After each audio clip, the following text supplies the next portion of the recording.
우리가 세상을 살다 보면요, 선택의 기로에 서 있을 때가 있습니다. 좋든 싫든 반드시 무엇인가를 선택해야만 할 때가 있습니다.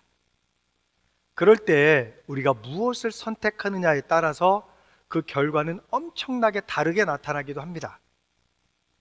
그런데 사실 세상 속에서 선택해야 하는 것들 중에 대부분은 우리의 영원한 삶을 위해서 그렇게 중요한 것들은 아닙니다. 하지만 때때로 세상 속에서 우리의 신앙적인 삶과 우리의 영생을 위해서 정말 중요한 선택을 해야 할 때가 있습니다.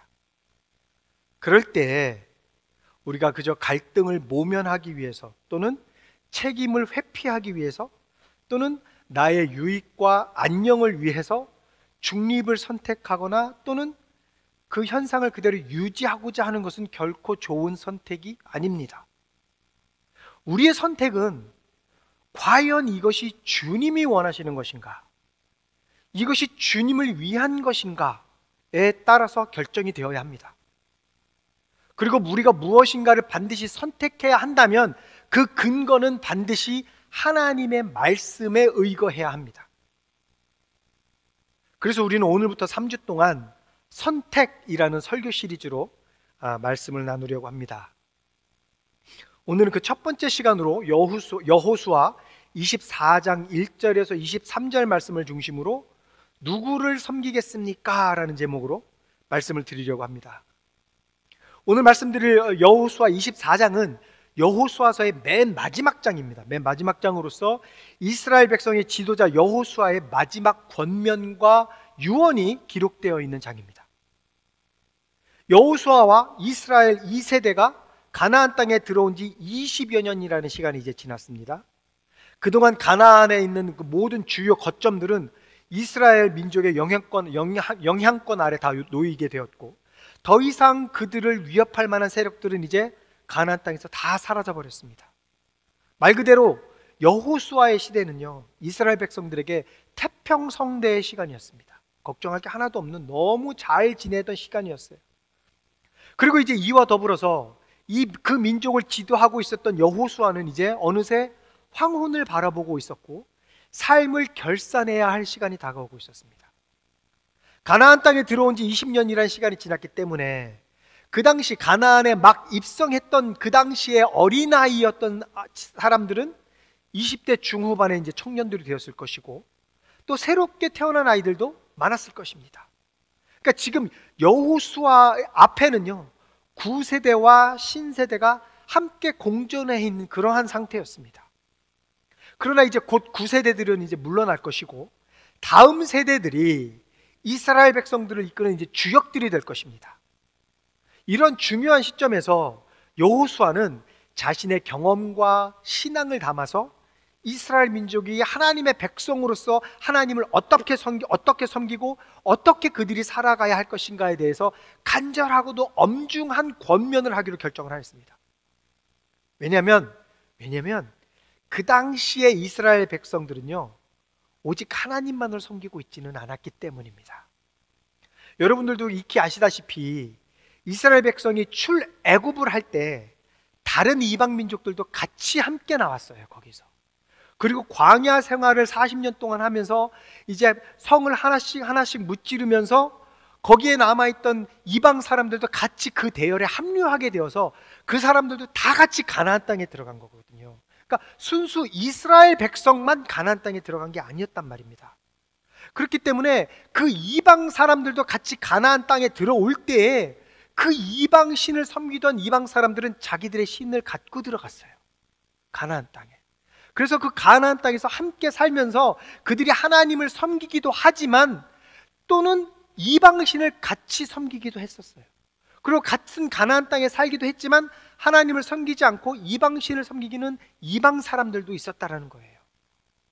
그래서 이 여호수아는 그 이스라엘 백성들에게 하나님만을 섬겨야 한다라고 권면해야 했습니다. 그래서 우리는 오늘 여호수아 24장을 통해서 하나님만을 섬기겠다는 그 올바른 선택을 하기 위해서 무엇을 해야 하는지 알아보도록 하겠습니다. 그래서 올바른 선택을 하기 위해서 첫 번째, 그동안 베풀어 주셨던 주님의 은혜를 기억하십시오. 그동안 주님께서 베풀어 주셨던 은혜를 기억해야 합니다. 여호수아는 이스라엘 백성들이 올바른 선택을 하기 위해서 그동안 하나님이 그들을 어떻게 인도해 주셨는지에 대해서 다시 한번 상기시키는 것으로 말씀을 시작합니다.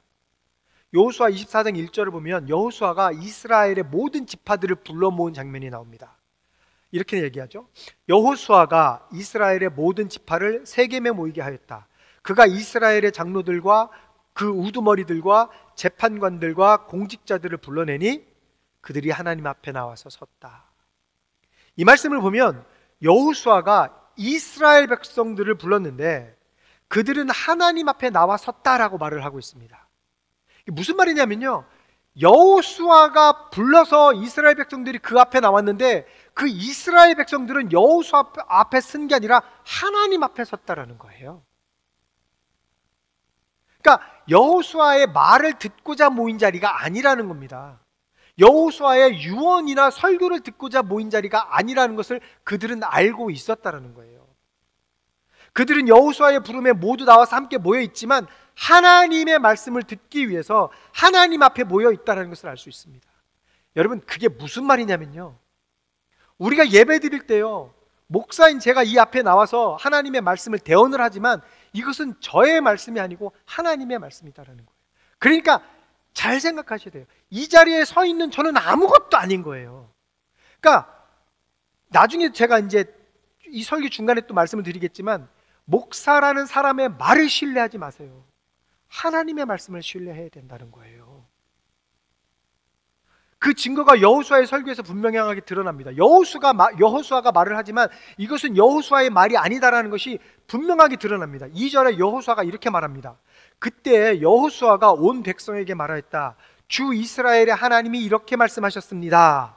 주 이스라엘의 하나님이 이렇게 말씀하셨습니다 라고 지금부터 이제 여호수아가요 하나님의 말씀을 대언합니다. 보세요. 옛날에, 이제부터 하나님의 말씀이에요. 옛날에 아브라함과 나홀의 아비 데라를 비롯한 너희 조상은 유프라테스 강 건너에 살면서 다른 신들을 섬겼다. 이제 그렇게 이야기하고 나서 3절부터 13절까지요 하나님이 이스라엘 백성에게 하셨던 일들에 대해서 쭉 열거를 하기 시작을 합니다. 그래서 이제 하나님께서 이스라엘을 위해서 하신 일이 무엇인지 3절부터 13절 말씀을 통해서 제가 간단하게 여러분들에게 말씀을 드릴 건데, 여러분 이 말씀을 들으시면서요 그동안 하나님이 여러분들을 위해서 하셨던 일들, 그리고 여러분들에게 베풀어 주셨던 은혜가 무엇인지에 대해서 곰곰이 생각하시면서 들어보시면 좋을 것 같아요. 자, 제가 3절부터 읽어볼게요. 그러나 내가 너희 조상 아브라함을 강 건너에서 이끌어내어 그를 가나안 온 땅에 두루 다니게 하였으며 자손을 많이 보게 하였다. 내가 그에게 이삭을 주었다라고 말씀하셨어요. 하나님은 아이를 갖는 것이 불가능하다고 생각했던 아브라함에게 이삭뿐만 아니라 그를 통해서 수많은 자손을 주셨습니다. 불가능한 것이라고 생각했던 것을 가능하게 하신 하나님의 은혜를 경험하신 적이 있습니까?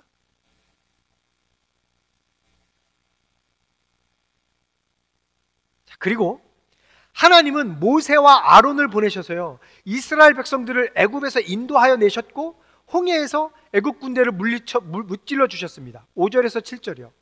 내가 모세와 아론을 보내서 이집트에 재앙을 내려 그들을 치고 너희를 그곳에서 이끌어내었다. 내가 그들에게 어떻게 하였는지는 너희가 이미 잘 알고 있다. 이집트에서 구출된 너희의 조상이 홍해에 다다랐을 때에 이집트 사람들이 병거와 마병을 거느리고 홍해까지 너희 조상을 추격하였다. 너희의 조상이 살려달라고 나 주에게 부르짖을 때에 내가 너희들과 이집트 사람들 사이에 흑암이 생기게 하고 바닷물을 이끌어와서 그들을 덮었다. 너희는 내가 이집트에서 한 일을 너희 눈으로 직접 보았다.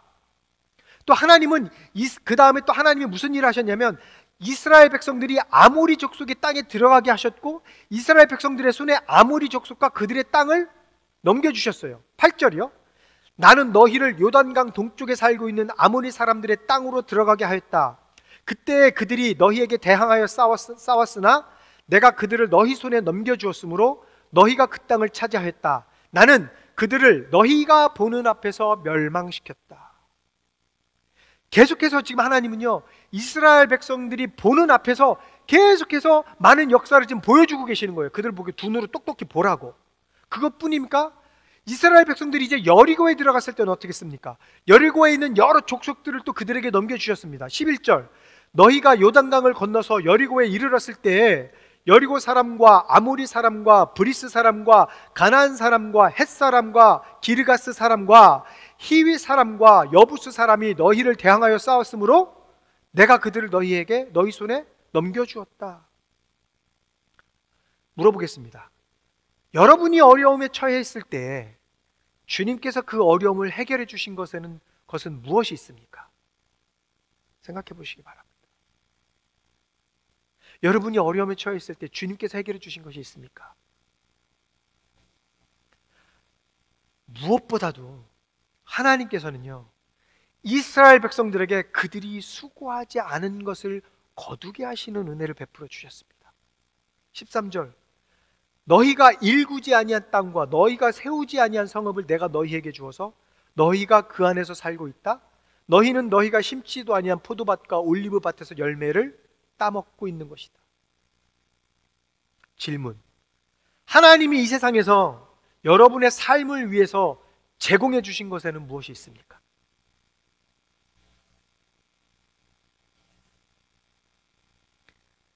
이 말씀들을 쭉 살펴보면요, 우리의 삶에 있어서 하나님이 직접적으로 관여하지 않으신 일이 하나도 없습니다. 즉, 우리에게 끊임없이 공급하시고 우리를 끊임없이 보호하시고 지켜주시고 베풀어 주신 하나님의 은혜가 아니면 우리는 단 한순간도 살아갈 수 없는 연약한 존재라는 것을 우리가 알아야 합니다. 지금 여호수아는 이스라엘 백성들에게 그것을 상기시켜주고 있는 거예요. 너희들이 두 눈으로 똑똑히 보지 않았느냐? 홍해를 갈라주신 하나님, 그 홍해바다를 건너가게 해주신 하나님, 광야 길을 가면서 모든 족속들을 멸망시켜 주신 그 하나님, 너희들이 두 눈으로 똑똑히 보지 않았느냐? 너희들이 자고 일어나면 만나를 먹게 해주지 않았느냐? 물을 마시게 해주지 않았느냐? 밤에는 불기둥으로 낮에는 구름기둥으로 너희를 보호해 주었고, 너희의 옷과 신발이 40년 동안 하나도 해지지 않게 하나님이 그렇게 너희를 도와주셨다. 그 은혜를 기억하여라.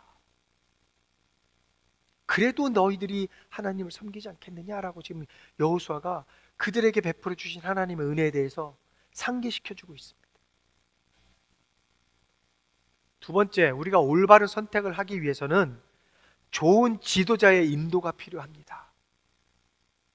좋은 지도자의 인도가 필요합니다. 이제 여호수아는 13절까지 그동안 하나님이 이스라엘 백성들에게 베풀어 주셨던 일들에 대해서 다시 한번 상기시켜 준 후에 그 다음 절인 14절과 15절에서요 이렇게 권면했습니다. 이렇게 말씀하셨으니 당신들은 이제 주님을 경외하면서, 이제 하나님의 말씀이 끝난 거예요. 이제 여호수아의 말입니다. 당신들은 이제 주님을 경외하면서 그를 성실하고 진실하게 섬기십시오. 그리고 여러분은 여러분의 조상이 강 저쪽의 메소포타미아와 이집트에서 섬기던 신들을 버리고 오직 주님만 섬기십시오. 주님을 섬기고 싶지 않거든 조상들이 강 저쪽의 메소포타미아에서 섬기던 신들이든지 아니면 당신들이 살고 있는 땅 아모리 사람들의 신들이든지 당신들이 어떠한 신들을 섬길 것인지를 오늘 선택하십시오. 나와 나의 집안은 주님을 섬길 것입니다. 우리의 신앙생활에서요, 하나님을 경외하고 섬기고 하나님을 가까이하고 하나님을 사랑하는 것보다 더 중요한 것은 없습니다. 이게 우리 신앙생활의 모든 것입니다, 사실은. 그래서 여호수아는 지금 현재 이스라엘 백성들을 향해서요, 너희들이 이제부터는 신앙적인 결단을 해야 한다라고 말을 하고 있습니다. 어떤 결단이요? 하나님을 섬길지 아니면 이방 신들을 섬길지 결정해라 라는 얘기예요. 여러분 잘 들어보셔야 돼요. 여호수아가요 24장 1절에서요 그 가나안에 있는 모든 사람들을 불러 모은 게 아닙니다. 이스라엘 백성들을 불러 모았어요. 분명히 거기에는 이방인들도 있었단 말이에요. 그러나 그들은 부르지 않고요 이스라엘 백성들만 모았어요. 그래 놓고 결정하십시오라고 이야기했는데 14절 15절에 보면 뭐합니까? 이스라엘 백성들 가운데서도 이방신을 섬기는 사람들이 있다는 거예요. 지금 왜요? 그들은 함께 이방 백성들과 살면서 그들과 연합했기 때문에 그래요. 그들과 같이 살아버렸기 때문에 그들이 믿었던 이방신을 그냥 섬겨버린 거예요. 나도 모르게 흡수되어 버린 거예요, 세상 가운데. 그래서 여호수아가 다시 한번 이야기해 주는 거예요. 그거 아니라고. 너희들이 세상 속에 살고 있지만 이방 사람들과 이방 신들이 팽배해 있는 이 가나안 땅에서 너희들이 그들과 연합해서 살고 있지만 진짜 너희들의 신은 하나님 한 분밖에 없다. 그거 지금 설명해 주고 있는 거거든요. 그런데요, 방금 우리가 14절 15절 말씀을 읽어봤잖아요. 이걸 자세히 보면 여호수아는 이스라엘 백성들에게 하나님만을 섬기라고 강요하지는 않고 있어요. 그렇죠? 14절에 뭐라고 이야기합니까? 주님만을 섬기라고 얘기해요. 그런데 15절에는 그럼에도 불구하고요, 너희가 하나님을 섬기기 싫다면 그렇게 하도록 해라 라고 그들에게 선택할 기회를 줘요. 그러나 나와 내 가족은 오직 주님만을 섬기겠다라고 이야기를 합니다. 이게 무슨 말이냐면, 믿음은 억지로 강요하고 윽박지른다고 해서 생기는 것이 아니다라는 말입니다. 내가 평생 교회를 나가도요, 믿음이 안 생길 수도 있다니까요. 근데 잘 보세요. 만약에 여호수아가 하나님을 신뢰하지도 않고 이방신을 믿는 다른 지도자들처럼 생활하고 언행이 일치되지도 않는 삶을 살고 믿음의 본을 보이지도 않고 그렇게 살았다고 칩시다. 그렇게 생각해 봅시다. 그런 사람이요, 여호수아 24장 1절에서 13절 말씀처럼 하나님이 그들을 위해서 어떤 일을 하셨는지 막 설명을 해주고 다시 그들에게 이런 것들을 상기시켜주고 이렇게 전능하고 사랑이 많으신 하나님을 섬겨야 한다고 강요한다고 해서 이 이스라엘 백성들이 여호수아의 삶을 보면서 하나님을 섬기겠습니까? 아니죠. 하나님을 선택하지 않을 거예요. 믿음의 지도자의 삶이 그렇지 않은데 어떻게 그들이 여호수아의 삶을 보면서 하나님을 섬기겠다고 선택을 하겠냐고요. 무슨 말이냐면, 믿음은 전적으로 하나님의 은혜다라는 겁니다. 여호수아는요, 그들의 지도자로서 그들이 옳은 선택을 할 수 있도록 그동안 그들을 잘 인도하고 격려하고 때로는 훈계하고 그들에게 신앙의 본을 보여주었던 사람이에요. 그러니까 이스라엘 백성들이 그동안 자기들을 믿음으로 이끌었던 여호수아의 그 삶을 보면서 자기들도 하나님을 섬기겠다고 약속을 하게 되는 거죠. 그래서 이스라엘 백성들이 어떻게 고백하냐면요, 16절에서 18절, 백성들이 대답하였다. 주님을 저버리고 다른 신들을 섬기는 일은 우리가 절대로 하지 않겠습니다. 주 우리 하나님이 친히 우리와 우리 조상을 이집트 땅 종 되었던 집에서 이끌어내시고 우리가 보는 앞에서 그 큰 기적을 일으키셨습니다. 또 우리가 이리로 오는 동안에 줄곧 우리를 지켜주셨고 우리가 여러 민족들 사이를 뚫고 지나오는 동안에 줄곧 우리를 지켜주셨습니다. 그리고 주님께서는 이 모든 민족을 이 땅에 사는 아모리 사람까지도 우리 앞에서 쫓아내셨습니다. 그러므로 우리는 주님을 섬기겠습니다. 오직 그분만이 우리의 하나님이십니다. 여러분, 그래서 우리도요, 신앙생활을 하면서 좋은 지도자를 만나는 것이 참으로 중요합니다. 우리가 분별을 잘 해야 되는 게요, 딱히 믿음의 본이 되지는 않지만 그래도 겉으로 보기에 좀 말끔하게 생겼고 또 지적으로 좀 보이기도 하고 좋은 학교에서 신학 공부도 했고 언변이 뛰어나서 설교를 기가 막히게 잘하는 목사, 그런 사람들에 열광하지 마시고요, 항상 성도를 사랑하고 믿음의 좋은 본이 되고 겸손하고 무엇보다 예수님을 사랑하는 지도자를 만나시기 바랍니다. 말씀 좀 잘 못 전달하면 어떻습니까?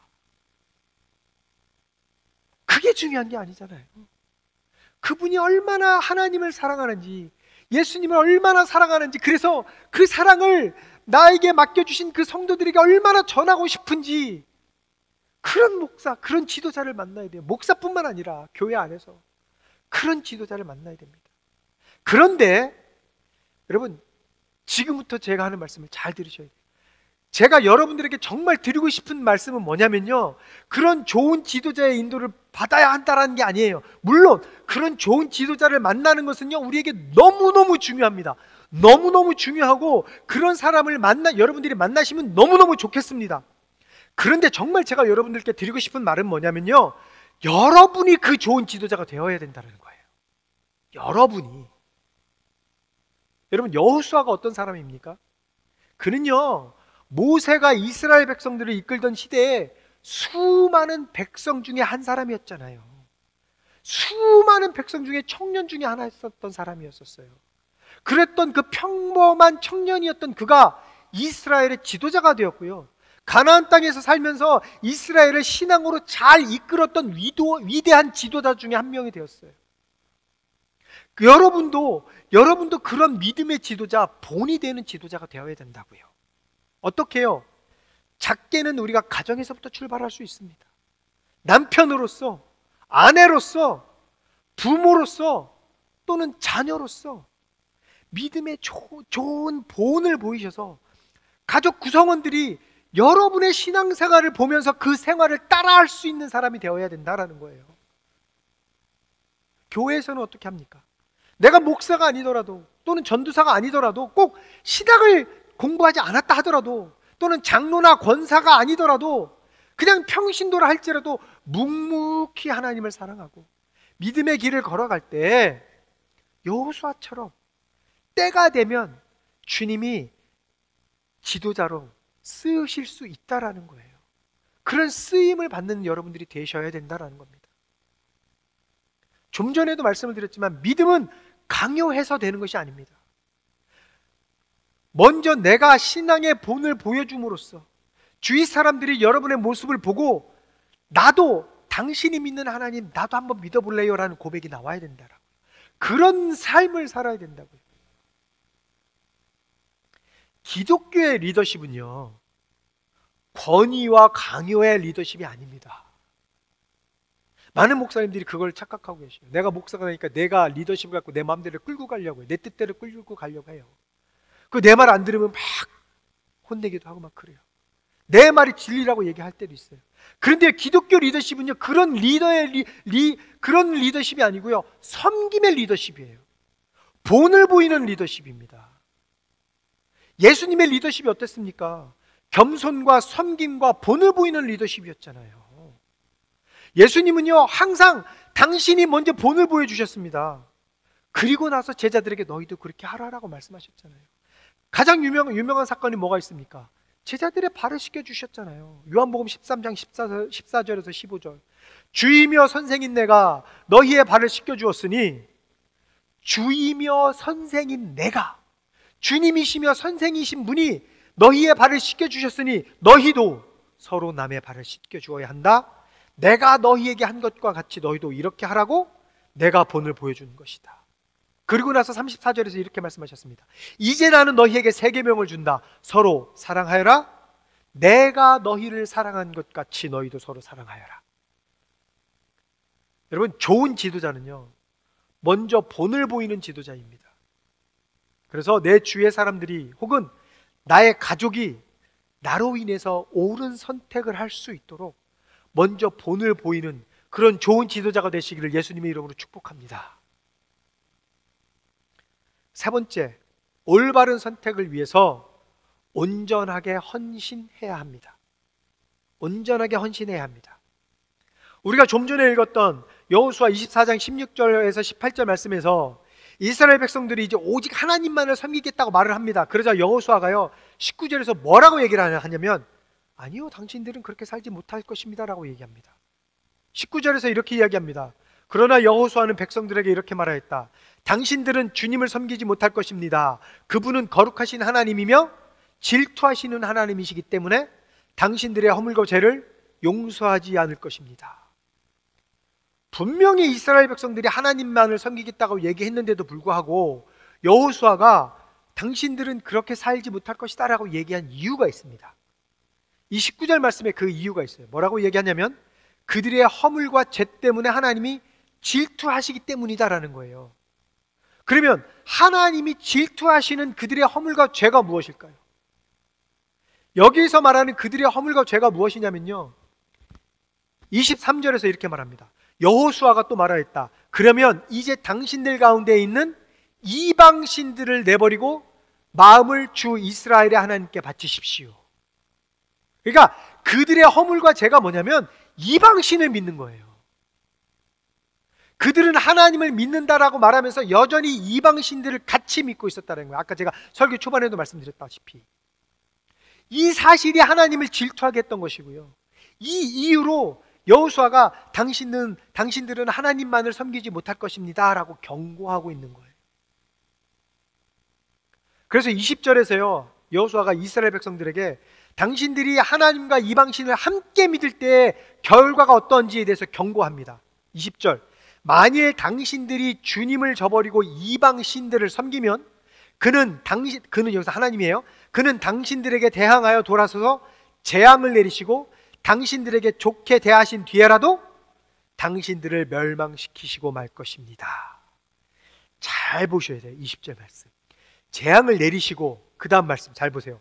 당신들에게 좋게 대하신 뒤에라도, 무슨 말이냐면 여러분들이 예수를 믿어서 하나님이 여러분들을 구원하신 뒤에라도 당신들이 여전히 내가 하나님을 믿는다고 얘기하지만, 그래서 구원을 받은 족속이라고 얘기하지만 여전히 세상 것들과 접해 살고 세상 것들을 섬기고 살고 이방신 것들 같은 것들 우상을 섬기고 살면 뭐라고요?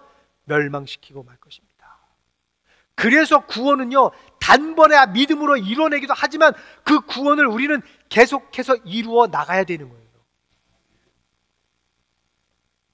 여호수아가 이렇게 경고를 하자 이스라엘 백성들이 21절에서 이렇게 다시 말합니다. 그러자 백성들이 여호수아에게 말하였다. 아닙니다. 우리는 주님만을 섬기겠습니다. 무슨 말이냐면 이제 가나안에서 이스라엘 백성들은요, 하나님의 인도하심과 보호 가운데 살고 있어요. 그래서 하나님 덕분에 자기들이 살고 있다는 것은 알고 있어요. 그들은요, 하나님의 위대하심, 전능하심에 대해서도 익히 알고 있었고 경험도 하고 있었어요. 하나님이 가장 크신 분이라는 것도 알고 있었습니다. 그리고 그들은 직접 그것을 경험한 사람들입니다. 그런데 여전히 자기들의 입맛대로 자신들이 생각하고 자신들이 믿고 싶고 자신이 의지하고 싶은 우상도 함께 믿고 있었다는 거예요. 하나님의 한없는 은혜 가운데 지금의 이 자리까지 하나님이 우리를 인도하셨는데 이 은혜의 자리에서조차도 우상을 버리지 못하고 있는 이스라엘 백성의 모습이다라는 거예요. 어떤 목사님이 되게 우스갯소리를 한 거를 제가 들은 적이 있는데요, 설교 중에. 권사님이 예배를 나왔어요. 그래서 예배를 드리는데 그 아들이 취직이 안 되는 거예요. 정말 스펙도 너무 좋고 공부도 굉장히 잘했는데 이상하게 취직이 계속 떨어지는 거예요. 그래서 하나님 앞에 나서 예배하면서 주님, 내 아들을 좀 취직시켜 주십시오. 아무 데라도 좋으니 사람 구실만 하게 해주세요라고 예배드리고 하나님 앞에 기도로 간구했어요. 그리고 집으로 가면서 점집에 들어가서 점 보고 나갔다고 그러더라고요.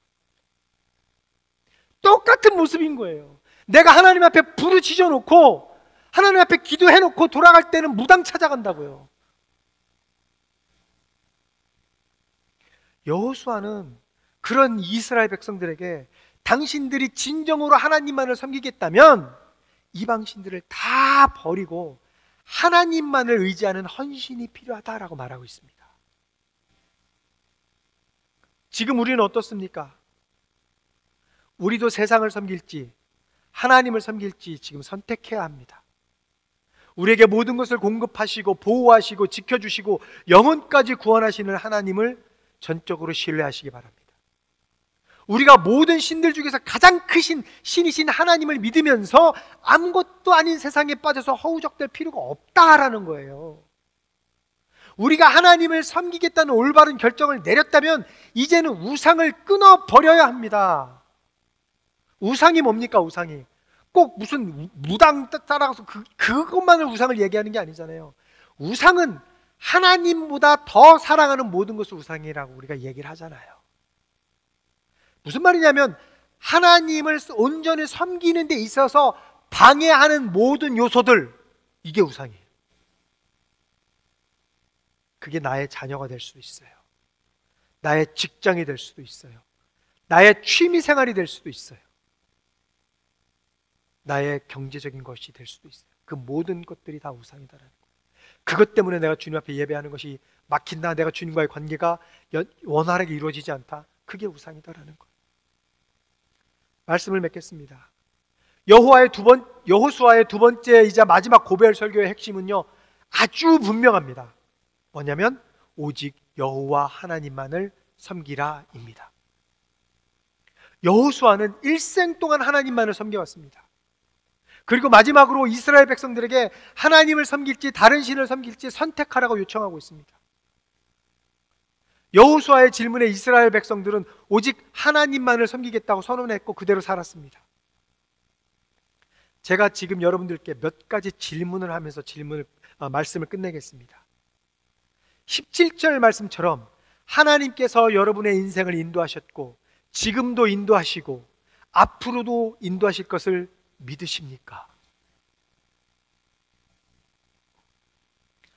이 세상에서 믿음을 지키며 살아간다는 것이 결코 쉽지 않으며 안팎으로 몰아치는 여러 가지 시험과 고난과 유혹이 예상되지만, 그렇다 하더라도 여러분들은 14절의 말씀처럼 포기하지 않고 오직 하나님만을 섬기시겠습니까? 마지막으로 하나님께서 나에게 베풀어 주신 은혜를 잊지 않으며 23절 말씀처럼 여러분의 마음을 주님께 온전히 바치시겠습니까? 아멘. 네, 아멘이라고 대답하셨어요. 이 모든 질문에 아멘이라고 대답하시기를 예수님의 이름으로 축복합니다. 그래서 여러분의 사는 날 동안 오직 주님만을 섬기기로 결정하시는 그런 올바른 선택을 하시는 여러분이 되시기를 예수님의 이름으로 축복합니다.